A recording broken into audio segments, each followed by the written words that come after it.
Hi, it's day 2 of the Climate Change Conference here in Poznań, Poland.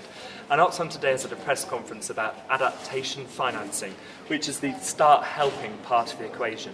You may have heard this being covered in the news just recently, but to explain it in simple, plain terms, we have Heather Coleman, who is Oxfam's expert on adaptation financing. So I'm going to ask Heather a few questions. Hi, Heather. Hi. Hi. Good Heather, to see you. what is adaptation financing? Why is it needed? Yes, I just told the story of a woman named Leila Begum from Bangladesh who has had to evacuate her home 25 times. Now, people in Bangladesh are used to floods. This is part of their normal way of life as they live in the Ganges Delta, and they're very susceptible to these types of events.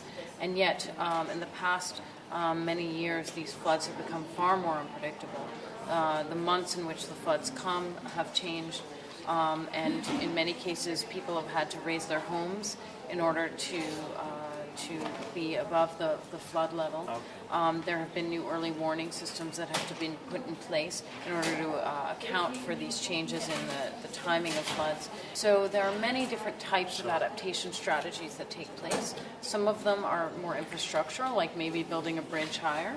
Others are more communal, such as developing better early warning systems and communications tools within the community itself. Got it. Okay, thank you. Some might think that the sums of money that you were talking about earlier seem like a lot of money. What are Oxfam's proposals for how that money could be raised? Well, first let me say, when there's a will, there's a way. And as we saw, the U.S. just came up with the $700 billion bailout package. Now $50 billion spread out across the world, not just one country. Doesn't sound like a lot when you're comparing it to $700 billion as a bailout in one country. But I should say that we know that when countries need to respond, countries have to respond, they do come up with the funds. And also, as we believe at Oxfam, you can recover from a financial crisis. It's not so clear that you can quickly recover, or you can recover at all from a climate crisis. Right. Cool. So the next 2 weeks we've got to get momentum to this rich country support for these proposals, and I guess that's what we're doing here at the conference through our media, lobby, advocacy and campaigning work.